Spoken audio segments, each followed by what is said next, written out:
आदाब, नमस्कार। आप देख रहे हैं INN चैनल। मैं हूं शेख अहमद अली। इस न्यूज़ बुलेटिन में आइए नज़र डालते हैं दिन भर की बड़ी खबरों पर। इलेक्शन कमीशन ने कल यानी मंगल के रोज़ 3 नवंबर को मुनक्किद होने वाले दुब्बाक असेंबली हल्के के ज़मीनी इंतखाबात की रायदही के लिए तमाम तर इंतजामात मुकम्मल कर लिए हैं। सुबह 7 बजे से शाम 5 बजे तक मुनक्किद होने वाली रायदही में 1,98,778 राय दहिंदे अपने वोट का इस्तेमाल करेंगे, जिसके लिए 315 मराकज़ कायम किए गए हैं और 1550 ओहदेदारों की खिदमात हासिल की गई हैं। तमाम मराकज़ पर सोशल डिस्टेंसिंग का मुकम्मल ख्याल रखा जाएगा। ओहदेदार और राय दहिंदों के लिए मास्क का इस्तेमाल लाजमी करार दिया गया है। तमाम मराकज़ पर सिक्योरिटी के सख्त इंतजामात किए गए हैं और पूरे असम्बली हल्के में सेक्शन 144 नाफिज किया गया है। कांग्रेस पार्टी ने शहर हैदराबाद में हुई तूफ़ानी बारिश की तबाही के लिए जारी करदा 550 करोड़ रुपए के फंड में बेकायदगियों के खिलाफ हाई कोर्ट से रुजू होते हुए चीफ जस्टिस से दरख्वास्त करने का फैसला किया है कि वो TRS पार्टी के सफ़ेद पोश मुजरिमीन के खिलाफ सख्त कार्रवाई करें और रियासती इलेक्शन कमीशन को नोटिस जारी करते हुए वजाहत तलब करें कि इस तबाही के लिए जारी करदा इमदादी फंड्स को रोक कर किस तरह इंतखाबी मुहिम के लिए इस्तेमाल किया जा सकता है। मीडिया से बात करते हुए कुल हिंद कांग्रेस कमेटी के तर्जुमान दासजू श्रावण ने कहा कि चीफ मिनिस्टर रिलीफ फंड से जारी होने वाली रकूमात आवाम की अतिया की हुई हैं और वो टैक्स पेयर्स की अमानत है। उन्होंने इल्ज़ाम लगाया कि चीफ मिनिस्टर उस रकम को GHMC के इंतखाबात की तशहीर पर इस्तेमाल कर रहे हैं। पार्टी के कैडर के हाथों में आया। हम ये सोमेश कुमार साहब से और GHMC कमिश्नर से और मुख्यमंत्री साहब से पूछ रहे हैं, ये आपकी पैसे थोड़ी है TRS पार्टी वालों को देने के लिए। पब्लिक मनी के साथ पार्टी का प्रचार करना चाहते हैं, वो भी गुलाबी कंडवा डाल के 10-10 हज़ार रुपए घरों में जाके बांटना। अगर ठीक है भैया 10 हज़ार रुपए गुलाबी कंडवा पहन के भी दिया समझो, मगर उसमें भी कमिश्नर मार रहे हैं। किसी को 2000 दिया, किसी को 3000 दिया, किसी को 5000 दिया। किसका सूरत अच्छा है तो उसको 3000 दो, किसी का सूरत अच्छा नहीं लगा तो उसको 5000 दो। ऐसा लोगों को गुमराह करके कमीशन मार के लाखों, आधा से ज्यादा जो CMRF में एलोकेट किया, डिस्ट्रीब्यूट किया बोल के जो CM सोमेश कुमार ने बता रहा है, उसमें आधा से पैसा ज्यादा जो है सो आज TRS पार्टी के वार्ड लेवल लीडर्स और कारपोरेटर्स के जेबों में गया, ताकि ये पैसे जो है सो कल के दिन GHMC इलेक्शंस में इन लोग खर्च कर सके। दूसरी बात है, एक तरह लोग मर रहे हैं, परेशान हैं, उनका घर डूब गया था। ये टाइम पे स्टेट इलेक्शन कमीशन, अभी तक सोई इलेक्शन कमीशन, जहां लोग परेशान में है, वो उसको बगल में लगाते हुए कंपनसेशन डिस्ट्रीब्यूशन को भी रोकते हुए इन्हें जो है सो आज ward wise preparation of electoral rolls and finalisation of electoral rolls बोल के एक नोटिफिकेशन देते हैं। 13 तारीख तक खत्म होना, 14-15 तारीख में GHMC का इलेक्शन नोटिफिकेशन देते हैं। जब इलेक्शन चलते रहते हैं TRS पार्टी वाले गवर्नमेंट मनी जो है सो लोगों को बांटते हुए, एक तरह ये आपका कंपनसेशन है बोलते हैं, दूसरी तरह हमारे को वोट डाला बोल के। ये फेयर प्ले ऑफ इलेक्शन होता है। तो हम तो मुख्यमंत्री साहब को पूछे तो भी सुनते नहीं है, वो सुनने का आदत नहीं है उनको। और सोमेश कुमार साहब GHMC कमिश्नर उन लोगों पूरे जो है कठपुतली बन गए मुख्यमंत्री साहब के हाथों में। तो हमारी तरफ से ये कोशिश किया, खैरताबाद का MLA कंटेस्ट होने के नाते और कांग्रेस पार्टी के नेता होने के नाते, खासतौर से खैरताबाद में बहुत सारे जगह यहाँ पानी में डूबे थे, उनको पैसा नहीं मिला। जिन लोगों को मिला 2000, 3000, 4000 मिला। तो हमने सोचा जुडिशरी का दरवाजा खटखटाए, तो हमने एक पब्लिक इंटरेस्ट लिटिगेशन फाइल करने के लिए हम चीफ जस्टिस बरसर इख्तियार तेलंगाना राष्ट्र समिति के कारगुजार सदर व रियासती वजीर KT रामाराव ने कहा है कि रियासत तेलंगाना में चंद फ़िरका परस्त अफराद मज़हब के नाम पर रियासत की पुरअमन फ़िज़ा को बिगाड़ने की कोशिश कर रहे हैं। उन्होंने कहा कि तेलंगाना में नफ़रत के लिए कोई जगह नहीं है और मज़हब के नाम पर नफ़रत फैलाने वालों को आवाम ने अब तक बेहतर सबक सिखाया है।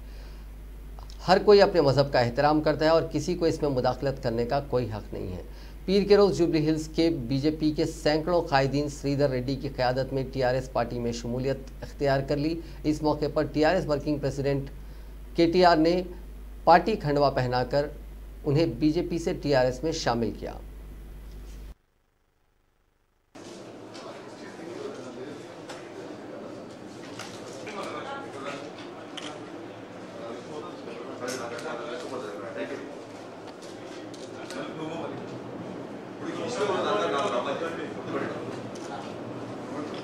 ఇష్టం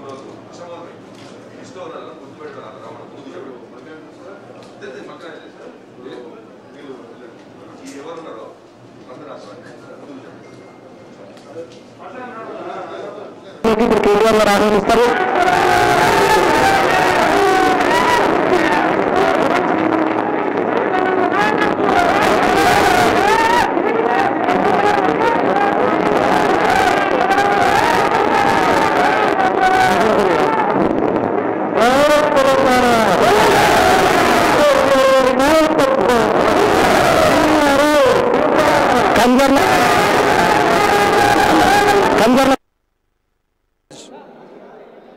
श्री केटीआर हमारे आदरणीय म्युनिसिपल शाखा तेलंगाना के मंत्री महोदय, साथ ही साथ श्री तलसानी श्रीनिवास यादव जी, श्रीनिवास गौड़ जी और बाकी अतिथियों के सामने और जो बड़े संख्या में पूरे जुबली हिल्स कॉन्स्टिट्यूंसी से हैदराबाद से जो आए कार्यकर्ता के गण के बीच आज मैं तेलंगाना राष्ट्र समिति में ज्वाइन किया हूं।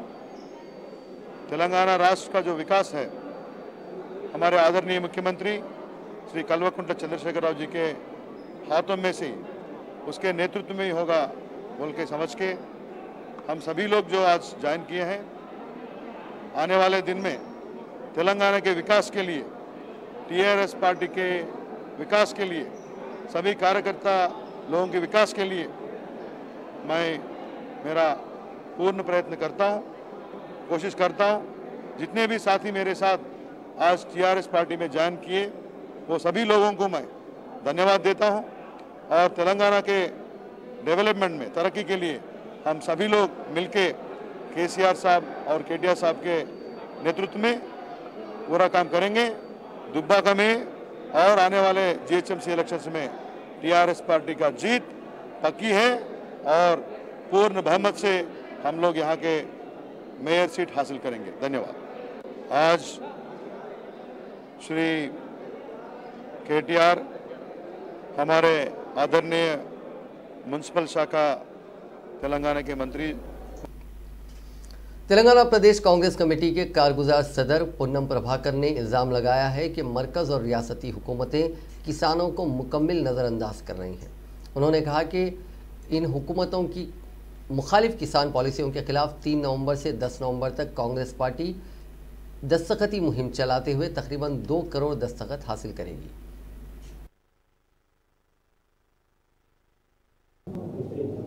केंद्र और प्रदेश सरकारों ने किसान के खिलाफ लाए सो बिलों के ऊपर और सही तरीका से दाम नहीं देने के वजह और किसानों की तकलीफों पे उनका कोई सरकार के तरफ से कोई मदद नहीं मिलने की वजह से किसान बहुत परेशान में हैं।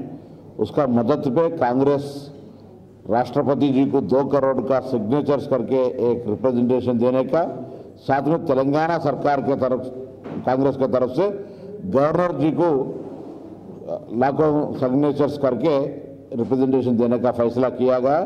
वो कल 3 तारीख से 10 तारीख तक स्टेट के 50 सीनियर लीडर 33 डिस्ट्रिक्ट प्रेसिडेंट्स के साथ लेजन करके, किसान सेल से लेजन करके गांव-गांव किसान तक पहुंच के उसका सिग्नेचर लेके ये रिप्रेजेंटेशन गवर्नर के जरिया और राष्ट्रपति जी को भी देने का है। इसका हमारा एक ही रिक्वेस्ट है, आज गवर्नमेंट लोग सरकार में जो भी है ये किसान को छोड़ दिए, किसान का कोई देखभाल नहीं कर रहा, किसान का हित में कोई फैसला नहीं है। इसीलिए किसान का हित में फैसला लेना चाहिए और बीच में किसान के लिए बिल जो लाया गया है वो किसान को सरासर डेथ वारंट है। इसीलिए इसके खिलाफ राहुल गांधी के लेके हर स्टेट में लड़ाई हो रहा है और राहुल जी का कहने से और राहुल जी ने लड़ाई जैसा कर रहा तो पूरा कांग्रेस के लोग इसके किसान का मदद में ये लड़ाई चला रहे। इसमें हम यही विनती करते हैं पूरा क्षेत्र में, प्रदेश में जितने भी किसान भाई है इसमें दस्तखत करना है और कांग्रेस लोग गांव-गांव पहुंच के दस्तखत लेना है। यही प्रोग्राम 3 तारीख से 10 तारीख तक। शहर हैदराबाद में पुलिस की जानिब से बड़े पैमाने पर बंदोबस्त किया गया था क्योंकि बीजेपी ने उसके कायदीन की गिरफ्तारी के खिलाफ एहतजाज की अपील की थी। इस कॉल के पेश नज़र हैदराबाद में सरकारी दफातर, वज़ीर आला की क़यामगाह प्रगति भवन के करीब और दीगर मकामात पर पुलिस का भारी बंदोबस्त देखा गया। रात से ही बीजेपी के दफ्तर में रियासती सदर बंडी संजय देखे गए थे। बीजेपी के दफ्तर के करीब भी पुलिस का भारी बंदोबस्त देखा गया। हुक्मरान जमात टीआरएस के हेडक्वार्टर्स तेलंगाना भवन, डीजीपी ऑफिस के करीब भी पुलिस देखी गई। बीजेपी की जानिब से सरकारी दफातर के महासरे की कोशिश के खिलाफ ये भारी बंदोबस्त किया गया था।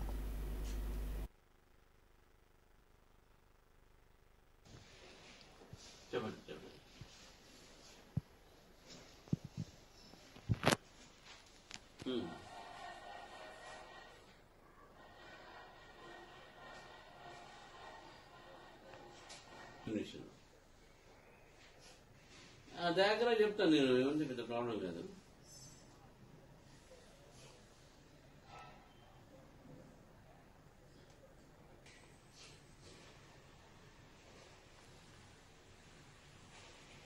అందరికి ఫీజు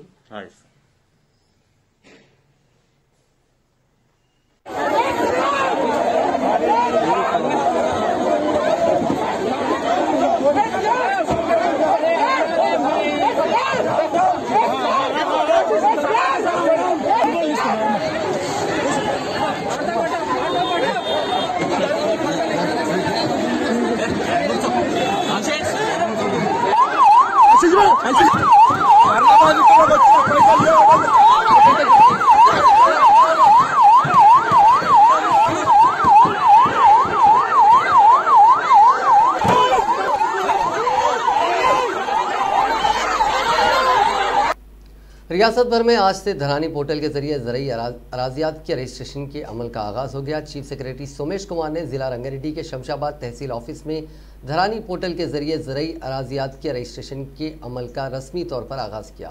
इस मौके पर धरानी पोर्टल के जरिए गिफ्ट डीड कराए गए पहले रजिस्ट्रेशन के दस्तावेज़ को एम प्रशांति नामी एक खातून के हवाले किया गया। इस मौके पर जिला कलेक्टर रंगारेड्डी अमाई कुमार, महकमे फाइनेंस के चीफ सेक्रेटरी रोनाल्ड रोज, एडिशनल कलेक्टर हरीश और दूसरे मौजूद थे। इस मौके पर खिताब करते हुए चीफ सेक्रेटरी सोमेश कुमार ने कहा कि धरानी पोर्टल के जरिए रजिस्ट्रेशन के अमल में काफ़ी आसानियाँ हुई हैं और इसके मुस्बित नताइज बरामद हो रहे हैं। आज सुबह 10:30 बजे तक 946 अफराद ने रजिस्ट्रेशन के लिए रकम अदा की थी और 888 अफराद ने अराजी रजिस्ट्रेशन के लिए स्लॉट बुक किया। उन्होंने कहा कि रियासत भर में चंद एक मकामात पर मामूली तकनीकी मसाइल के सिवा धरानी पोर्टल के जरिए अराजियात के रजिस्ट्रेशन का अमल कामयाब साबित रहा। उन्होंने कहा कि 2 से 3 दिन के अंदर मुकम्मल तौर पर धरानी पोर्टल के जरिए रजिस्ट्रेशन के अमल को दुरुस्त कर दिया जाएगा। उन्होंने कहा कि रजिस्ट्रेशन के जरिए स्लॉट बुकिंग करने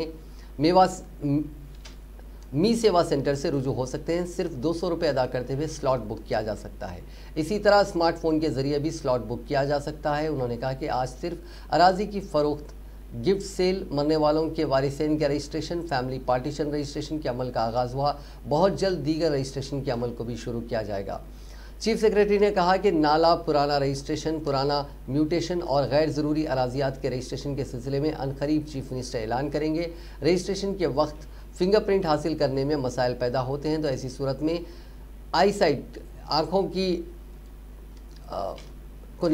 आईसाइट को हासिल किया जा रहा है। उन्होंने कहा कि हैदराबाद ज़िले को छोड़कर रियासत भर के 570 मंडलों में किसानों के लिए धरानी पोर्टल की खिदमत आज से शुरू हो गई हैं। उन्होंने कहा कि अब तक 1,48,00,000 एकड़ अराजी से मुताल्लिक़ 59,46,000 खातेदारों की तफसीलात धरानी पोर्टल में अपलोड की जा चुकी हैं। उन्होंने कहा कि बैक वक्त रजिस्ट्रेशन और म्यूटेशन का अमल अंजाम दिया जा रहा है। ये नया तरीक़ेकार मुल्क भर में मुनफरिद है। बाद चीफ सेक्रेटरी ने गिफ्ट डीड के तहत रजिस्ट्रेशन होने वाली एक अराजी के दस्तावेज़ात को एम प्रशांति नामी खातून के हवाले किया। एम प्रभाकर नामी शख्स ने अपनी ज़रई अराजी को प्रशांति के नाम गिफ्ट किया था, जिसे गिफ्ट सेल के तहत रजिस्ट्रेशन किया गया। इस मौके पर तहसीलदार व registration officer S Janardan Rao भी मौजूद थे। रियासती इलेक्शन कमिश्नर सी पार्था सारथी ने कहा कि ग्रेटर हैदराबाद म्यूनसिपल कॉरपोरेशन के इंतखाबात में ई वोटिंग के जरिए वोट के हक से इस्तेफादा करने की सहूलत फराहम करने का फैसला किया गया है। उन्होंने कहा कि ग्रेटर हैदराबाद के ऐसे राय दहिंदों के लिए सहूलत फराहम की जाएगी जो इंतखाबी ड्यूटी अंजाम दे रहे हैं या फिर कोरोना वायरस की वजह से क्वारंटाइन में हैं, और मुअम्मर अफराद के लिए भी ये सहूलत तजुर्बाती तौर पर फराहम की जाएगी। उन्होंने कहा कि मुअम्मर अफराद को मौजूदा हालात में पोलिंग बूथ तक पहुंचकर अपने वोट के हक से इस्तेफादा करना काफ़ी मुश्किल साबित होगा। कई अफराद चलने के काबिल नहीं रहते हैं। ऐसे अफराद को गाड़ियों में बिठाकर पोलिंग स्टेशन तक मुंतकिल करना और उन्हें मुख्तलिफ सहारे के जरिए पोलिंग बूथ तक ले जाना काफ़ी मुश्किल साबित हो रहा है। ऐसे अफराद के लिए ई वोटिंग तरीक़ेकार सूदमंद साबित होगा। मुअम्मर अफराद के अलावा क्वारंटाइन में रहने वाले तमाम अफराद इस सहूलत से इस्तेफादा कर सकते हैं। इलेक्शन कमीशन के दफ्तर में पार्थसारथी ने महकमे IT के प्रिंसिपल सेक्रेटरी जयेश रंजन और सेंटर फॉर गुड गवर्नेंस के अहदेदारों के साथ ई-वोटिंग की सहूलत के सिलसिले में तफसीली तबादला ख्याल किया। उन्होंने कहा कि ई-वोटिंग के जरिए वोट डालने के ख्वाहिशमंद अफराद को पहले ही अपने नाम रजिस्ट्रेशन करवाना होगा। इस तरीक़ेकार को मुतारिफ किया जाएगा ताकि रायदही में राजदारी बरती जा सके। इलेक्शन कमीशन ने अहदेदारों से ख्वाहिश की कि वो इस तरह का सॉफ्टवेयर तैयार करते हुए डेमो पेश करें ताकि ई-वोटिंग के तरीक़ेकार को मुतारिफ किया जा सके। उन्होंने जयेश रंजन को मशवरा दिया कि वो ई-वोटिंग के तरीक़ेकार पर महकमे बल्दी नज़्म व नस्क़ के अहदेदारों से मुशावरत करते हुए हुकूमत के ज़रिए अहकाम जारी करने के इक़दाम करें। तेलंगाना और आंध्र प्रदेश के दरमियान गुज़िश्ता कई माह से रुक जाने वाली RTC बस सर्विसेज बिलाखिर बहाल हो गई। दोनों रियासतों के अहदेदारों ने तेलंगाना के वज़ीर ट्रांसपोर्ट अजय कुमार की मौजूदगी में बस सर्विसेज शुरू करने से मुतालिक माहिदे पर दस्तखत किए। इस माहिदे के बाद आंध्र प्रदेश में तेलंगाना RTC की बसें 1,61,258 किलोमीटर तक चलाई जाएंगी, जबकि तेलंगाना में आंध्र प्रदेश RTC की बसें 1,60,999 किलोमीटर मुसाफिर तय करेंगी। इसी तरह आंध्र प्रदेश RTC की जानिब से तेलंगाना में 638 बसें चलाई जाएंगी। विजयवाड़ा रोड पर तेलंगाना RTC की 273 बसें चलाई जाएंगी। करनूल हैदराबाद रोड पर तेलंगाना RTC की 213 बसें चलाई जाएंगी। अहदेदारों ने बताया कि इस माहिदे का असर फौरी तौर पर शुरू होगा और आज आधी रात से दोनों रियासतों की RTC की बसें अपनी सर्विसेज बहाल कर देंगी। माहिदे पर दोनों रियासतों के कॉरपोरेशंस के मैनेजिंग डायरेक्टर्स ने दस्तखत किए, जिसके तहत तेलंगाना RTC अपनी 826 बसों को आंध्र प्रदेश में 1,61,258 किलोमीटर तक बसें चलाएंगी।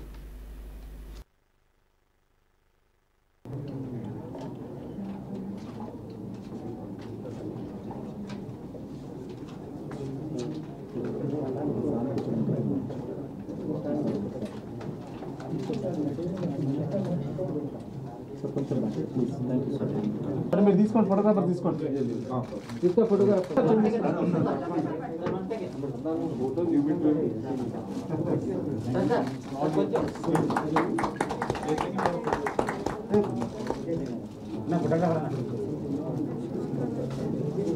సార్ రెండు వేసి ఒకసారి పట్టుకోరా సార్ ఫోటోగ్రాఫర్.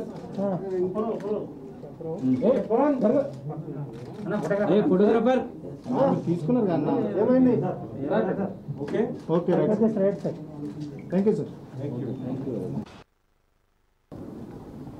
గౌరవనీయులు తెలంగాణ రాష్ట్ర ముఖ్యమంత్రి వర్యులు కేసీఆర్ గారి సూచన మేరకు మనం కోవిడ్ సిచ్యువేషన్ దరిమిల ఎప్పుడైతే ఈ ఇంటర్స్టేట్ ట్రాన్స్పోర్ట్ మీద బ్యాన్ ఉండిందో ఆ సమయంలో మనకంటూ ఇంటర్స్టేట్ అగ్రిమెంట్ లేదనే ఒక విషయాన్ని కోవిడ్ బయటికి తీసుకొని వచ్చింది. Without a proper interstate agreement ఈ 5-6 సంవత్సరాలు కూడా నడుస్తూ ఉండింది. కానీ ఇంటర్స్టేట్ అగ్రిమెంట్ అనేది ప్రాపర్గా ఉండటం సమంజసం అనే ఒక గౌరవ ముఖ్యమంత్రి వర్యులు కేసీఆర్ గారి సూచన మేరకు ఇరు రాష్ట్రాల కార్పొరేషన్ అధికారులు ఈడీల స్థాయిలో మరియు ఎండీల స్థాయిలో అనేక సార్లు కూర్చున్నారు. ఒక ప్యారిటీ బేసిస్ మీద రెండు రాష్ట్రాల మధ్య కిలోమీటర్ల సంఖ్య మరియు రూట్ల విషయంలో మంచి సమగ్రమైన అవగాహన రావాలని, రెండు కార్పొరేషన్స్ కి ఒక విన్ విన్ సిచ్యువేషన్ వచ్చే విధంగా ఈ అంతర్రాష్ట్ర బస్సుల సర్వీసుల యొక్క ఒప్పందం జరగాలని కోరుకున్నాం. ఆ విధంగా సహకరించినందుకు ఆంధ్రప్రదేశ్ ప్రభుత్వానికి పనిచేసి పెట్టినందుకు తెలంగాణ రోడ్ ట్రాన్స్పోర్ట్ కార్పొరేషన్ అధికారులు మరియు ఈడీకి ప్రత్యేకించి మా సునీల్ శర్మ గారికి, కృష్ణబాబు గారికి ఇద్దరు కూడా నేను ధన్యవాదాలు తెలియజేస్తాం. ముఖ్యంగా మేము ఈ సందర్భంగా గతంలో మేము నడుపుతున్న 1,60,000 కిలోమీటర్లు ఏదైతుందో అది కూడా ఆంధ్రప్రదేశ్ రోడ్డు రవాణా సంస్థ వాళ్ళని కూడా అదే స్థాయికి నడిపించడం వల్ల ప్రస్తుతం ఏపీఎస్ఆర్టీసీ కూడా ఇవాళ పరిస్థితుల్లో కోవిడ్ ఉన్న పరిస్థితి గౌరవనీయులు తెలంగాణ రాష్ట్ర ముఖ్యమంత్రి వర్యులు KCR greater Hyderabad municipal corporation के मेयर बी राम मोहन ने कहा कि शहर में तालाबों के तहफ़्फ़ुज़ और उन्हें खूबसूरत बनाने के लिए हुकूमत खुसूसी तवज्जो दे रही है। उन्होंने आज जुबली हिल्स के शेखपेट में वाक़ कुत्ता चेरुवो तालाब में पैदा होने वाले जंगली झाड़ियों और कचरे की निकासी और मच्छरों के तदारुक के लिए एंटी लार्वा स्प्रेइंग व फैंग के कामों का इफ्तिताह किया। इस मौके पर रुकने असेंबली एम गोपीनाथ भी मौजूद थे। मेयर राम मोहन ने कहा कि वजीर बल्दी नस्र KT रामाराव की हिदायत पर ग्रेटर हैदराबाद के 185 तालाबों को मरहलावार असास पर खूबसूरत बनाया जाएगा।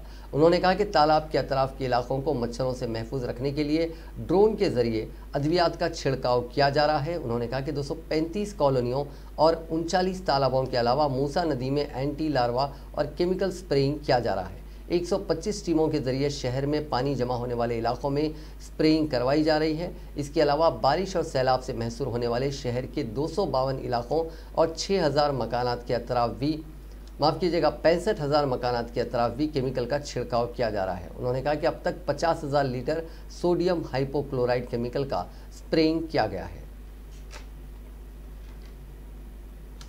तेलंगाना के वजीर बल्दी नज़्म-ओ-नस्र KT रामाराव ने एम्बुलेंस गाड़ियों को झंडी दिखाई। इन असरी एम्बुलेंस गाड़ियों का मकसद कोरोना के मुतासरीन की मुंतकली के लिए बेहतर खिदमात फराहम करना है। ये तकरीब कैंप ऑफिस प्रगति भवन में मुनक़िद की गई। ये एम्बुलेंस गाड़ियाँ मुख्तलिफ अजला के लिए हैं, जिनका अतिया बेशतर अवामी नुमाइंदों और पार्टी के लीडरान ने दिया है। हुक्मरान जमात TRS के बेशतर लीडरों ने तारक रामाराव की सालगिरह के मौके पर गिफ्ट स्माइल प्रोग्राम के तहत इन गाड़ियों का तोहफा दिया है, जिनमें से क़ब्ल अज़ीम बेशतर गाड़ियों को झंडी दिखाई गई थी। ये प्रोग्राम हुनूस जारी है क्योंकि कई कायदीन हुनूस इन गाड़ियों का अतिया देने के लिए आगे आ रहे हैं। वज़ीर गंगुला कमलाकर ने 2, सबीता इंदिरा रेड्डी ने 1, अरकान council Naveen Rao, P Srinivas Reddy, party के अरकान assembly Shekhar Reddy, Sanjay N Venkat Rao, K Vamshi, Jogu Ramanna, रुकन parliament Kavitha Malot, GHMC co-option member Shravanti और दीगर ने एम्बुलेंस गाड़ियों का अतिया दिया। बेशतर तंजीमें और अफराद कोरोना की रोकथाम के सिलसिले में वजीर तारक रामाराव के जज्बे को देखने के बाद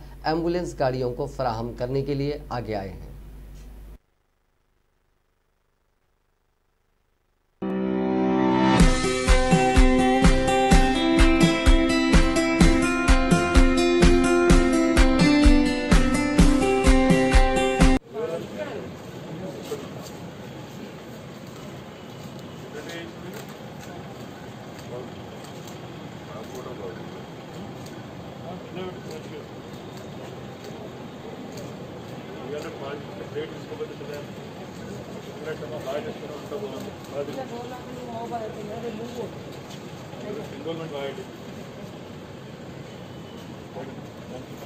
అద్భుతంగా అందరికీ బాగా ఎనర్జీ ఇచ్చింది.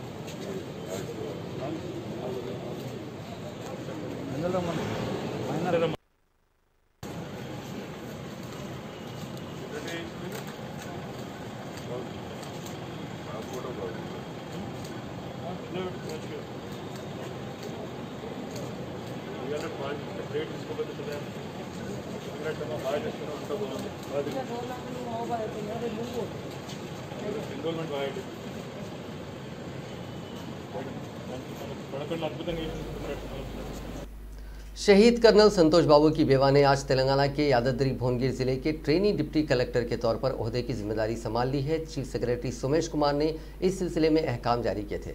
तेलंगाना के सूर्यपेट से ताल्लुक़ रखने वाले कर्नल संतोष बाबू की मौत चीन के फौजियों के साथ हुए तसादुम में हुई थी। तेलंगाना हुकूमत ने उनको खिराज पेश करते हुए संतोष बाबू के ख़ानदान के लिए 5 करोड़ रुपए, उनकी बीवी को ग्रुप 1 की मुलाजिमत और जुबली हिल्स में 711 स्क्वायर यार्ड्स मकान फराहम किया था। कर्नल संतोष की अहलिया संतोषी को यादाद्री में तैनात किया गया है। उन्होंने क़ब्ल अज़ीं कमर्शियल टैक्सेस ऑफिसर के ओहदे को कबूल किया था, ताहम बाद अज़ां ग्रुप 1 कैडर में उन्होंने डिप्टी कलेक्टर की मुलाजिमत देने की ख्वाहिश की थी। रियासती हुकूमत ने इस ख्वाहिश को कबूल कर लिया। संतोषी की शादी 10 साल पहले कर्नल संतोष से हुई थी। इस जोड़े को एक बेटी और एक बेटा है। कर्नल संतोष की मौत लद्दाख के गलवान वादी में 15 जून को चीन के फौजियों के साथ हुए तसादुम में हुई थी। वो बिहार यूनिट के कमांडिंग ऑफिसर थे।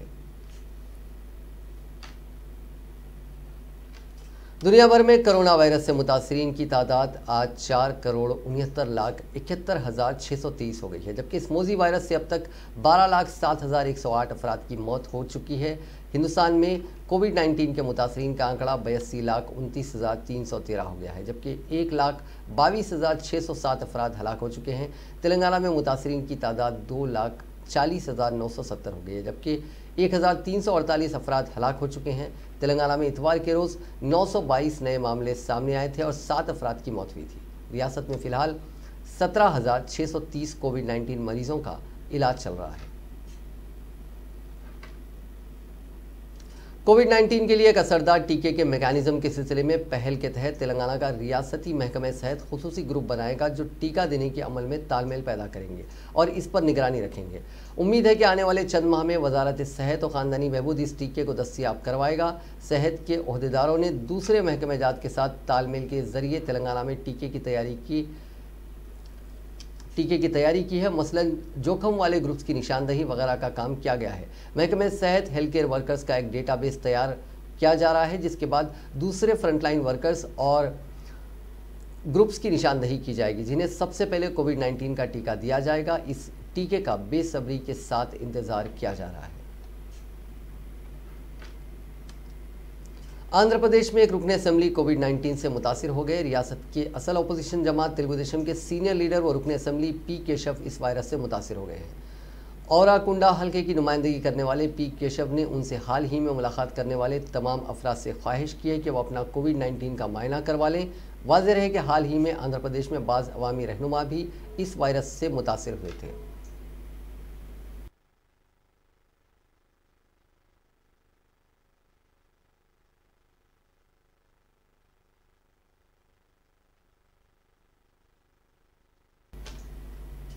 रियासत के मुख्तलिफ यूनिवर्सिटीज़ उस्मानिया, काकतिया, तेलंगाना, पालामुर, महात्मा गांधी, सतवाहाना और JNTU की जानिब से post graduation MA, MSc, MCOM और दीगर 5 कोर्सेज़ के अलावा PG डिप्लोमा, 5 साल इंटीग्रेटेड PG कोर्सेज़ में दाखिलों के लिए मुनक़िद होने वाले कॉमन PG एंट्रेंस इम्तिहान यानी CPGET 2020 को मुलतवी कर दिया गया है। शेड्यूल के मुताबिक ये कॉमन एंट्रेंस इम्तिहान 6 नवंबर को मुनक़िद होने वाला था, लेकिन यूनिवर्सिटी ने इसे मुलतवी करने का फैसला किया है। ओहदेदारों ने बताया कि ये इम्तिहान 1 दिसंबर को मुनक़िद किया जाएगा। इसी तरह कॉमन PG एंट्रेंस इम्तिहान में शिरकत के ख्वाहिशमंद अफराद को दरख्वास्त दाखिल करने की तारीख में भी तौसी की गई है। जुर्माने के साथ 21 नवंबर तक भी दरख्वास्तें दाखिल की जा सकती हैं। उस्मानिया यूनिवर्सिटी के कन्वीनर ने यह बात बताई, गुज़िश्ता साल की तरह इस साल भी PG कॉमन एंट्रेंस इम्तिहान उस्मानिया यूनिवर्सिटी की जानिब से मुनक़िद किया जा रहा है। रियासत में MBA और MCA कोर्सेज में दाखिला लेने के लिए मुनक़िद हुए ICET 2020 इम्तिहान के नतायज जारी हो गए हैं। वरंगल की काकतिया यूनिवर्सिटी की जानिब से ये इम्तिहान 30 सितंबर और 1 अक्टूबर को मुनक़िद किया गया था।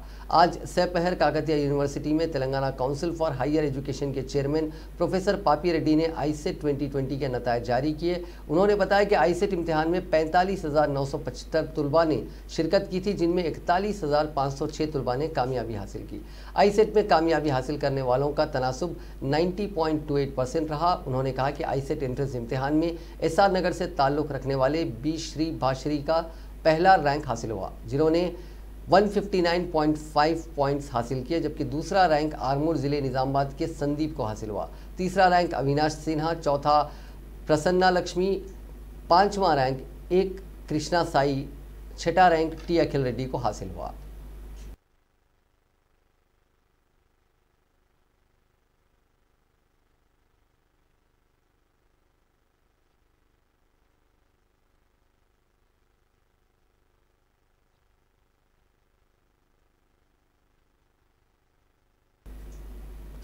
वनसलीपुरम के खानगी हॉस्पिटल में एक नवमौलूद बच्चे की मौत पर रिश्तेदारों ने हंगामा आराई की। तफसीलात के मुताबिक यह हंगामा इसलिए हुआ जब एक नवमौलूद बच्चा दवाखाने के स्टाफ के हाथों से फिसलकर नीचे गिर गया। बताया जा रहा है कि एक 23 साला खातून जो मीरपेट की रहने वाली हैं, दर्द-ए-ज़ा होने पर जुमेरात की रात वनसलीपुरम के खानगी हॉस्पिटल में शरीक करवाया गया, जहां पर उसने एक लड़के को जन्म दिया। डिलीवरी करवाने वाली खातून के हाथों से फिसलकर बच्चा नीचे गिर गया, जिसके बाद इस नवमौलूद को नीलूफर हॉस्पिटल मुंतकिल किया गया, जहां पर बताया गया कि बच्चा मर चुका है, जिसकी वजह से रिश्तेदारों ने अस्पताल पर धरना दिया और अस्पताल के मैनेजमेंट के खिलाफ कार्रवाई करने की मांग की। नाज़रीन, इस न्यूज़ बुलेटिन में बस इतना ही। देखते रहिए INN चैनल।